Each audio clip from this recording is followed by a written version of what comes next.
आज के वीडियो में बल के प्रभाव अर्थात इफेक्ट्स ऑफ फोर्स को चित्रों के माध्यम से बहुत ही सरल भाषा में उदाहरण देकर के आपको समझाएंगे। तो चलिए शुरू करते हैं। पहला प्रभाव है विराम स्थिति अथवा गति की अवस्था में परिवर्तन, मतलब change in the state of rest और मोशन। तो देखिए, जो बल होता है, बल विराम अवस्था में स्थित किसी वस्तु को गतिमान कर सकता है। मतलब कोई वस्तु रुकी हुई है तो उसको गतिमान कर सकता है और किसी गतिशील वस्तु को रोक सकता है। जैसे मेज पर कोई गेंद रखी है तो मेज पर रखी गेंद को अगर बल लगाया जाए तो बल लगाकर गतिमान किया जा सकता है। जैसे हम बल लगाते हैं तो वो गतिमान हो जाती है, यानी मेज से नीचे गिर जाती है, तो इससे क्या हुआ, गतिमान हो गई।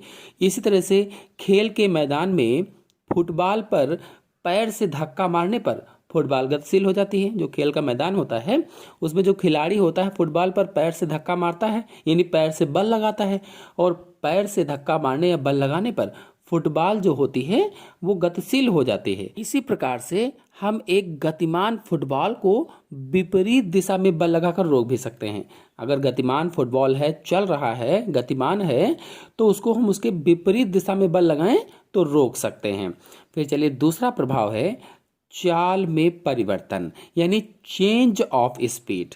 तो जो बल होता है, बल किसी गतिमान वस्तु की चाल को बढ़ा भी सकता है, घटा भी सकता है। कोई गतिमान वस्तु है, उसकी गति की दिशा में बल लगाने पर वस्तु की चाल बढ़ेगी। अगर गति की दिशा में ही बल लगाया जाए तो वस्तु की चाल बढ़ेगी। जैसे कोई साइकिल पर लड़का बैठा हुआ है, साइकिल चला रहा है, अब पीछे से धक्का लगाया जाए, उसके पीछे से बल लगाया जाए तो साइकिल और तेज चलने लगती है। धक्का लगाने से क्या है, साइकिल की चाल बढ़ जाती है। तो ये चाल बढ़ गई। अब कहा गया था कि घटा सकता है, तो घटाएगा कैसे? जैसे कोई साइकिल लड़का चला रहा है तो जिधर उसकी गति है उसकी गति के विपरीत दिशा में धक्का लगाने से क्या होगा, साइकिल की चाल घटेगी। फिर अगला प्रभाव है दिशा में परिवर्तन, चेंज इन डायरेक्शन। तो बल एक गतिमान वस्तु की दिशा को बदल सकता है। जैसे जब एक बल्लेबाज तेजी से उसकी तरफ आने वाली बॉल पर अपने बल्ले से प्रहार करता है तो बॉल की दिशा बदल जाती है। भाई कोई क्रिकेटर है और वो बैटिंग कर रहा है तो उसकी तरफ गेंद आ रही है, गेंद तेजी से आ रही होती तो तेजी से अपने बैट से मारता है, जिसकी वजह से जो उसकी दिशा है उसकी दिशा में परिवर्तन हो जाता है, वो बॉल दूसरी दिशा में चली जाती है। इस तरह से दिशा में परिवर्तन हो जाता है, डायरेक्शन चेंज हो जाती है बल के द्वारा। फिर अगला है आकार में परिवर्तन, यानी चेंज इन शेप। तो बल किसी वस्तु के आकार को परिवर्तित कर सकता है, बदल सकता है। परिवर्तित करना यानी बदलना।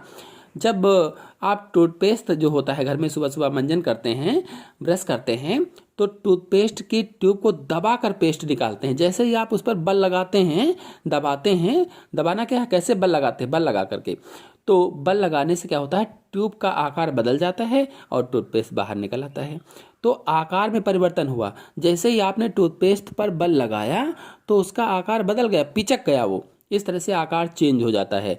और जब आप किसी स्प्रिंग पर, जैसे कोई स्प्रिंग है, स्प्रिंग को खींचते हैं तो उसके आकार में परिवर्तन हो जाता है।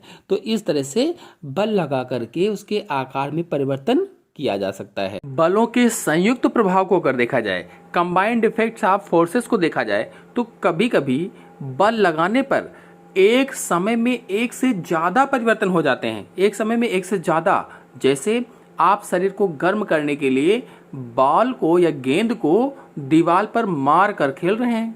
बहुत से बच्चे ऐसे करते हैं कि दीवार पर बॉल मारते हैं, फिर उनके पास बॉल आ जाती है, फिर मारते हैं, फिर आ जाती है। जब आप बॉल मारते हैं तो यह दीवार से टकराकर वापस उछलकर आपके पास आ जाती है। इसमें आरोपित बल एक बॉल को विरामावस्था से गति की अवस्था में कर देता है। आरोपित बल, भाई बॉल विराम अवस्था में थी, आपने मारा, गति की अवस्था में आ गई, तो गति की अवस्था में कर देता है और बॉल की दिशा दीवार से टकराने पर बदल जाती है। अब मारा तो आपने उधर दीवार की तरफ था, लेकिन जैसे ही दीवार से टकरा तो बॉल की जो दिशा थी वो भी चेंज हो गई, यानी दिशा भी बदल गई। इस तरह से दिशा भी बदली और साथ ही साथ गति की अवस्था में भी है। इस तरह से कई सारे संयुक्त प्रभाव हो जाते हैं। तो आज के अंक में इतना ही। आशा है आप सभी लोगों को बलों के प्रभाव अच्छी तरह से समझ में आ गए होंगे। आ गए हो तो वीडियो को लाइक और शेयर कीजिए, और चैनल पर नए हैं तो चैनल को सब्सक्राइब भी कर लीजिए। धन्यवाद।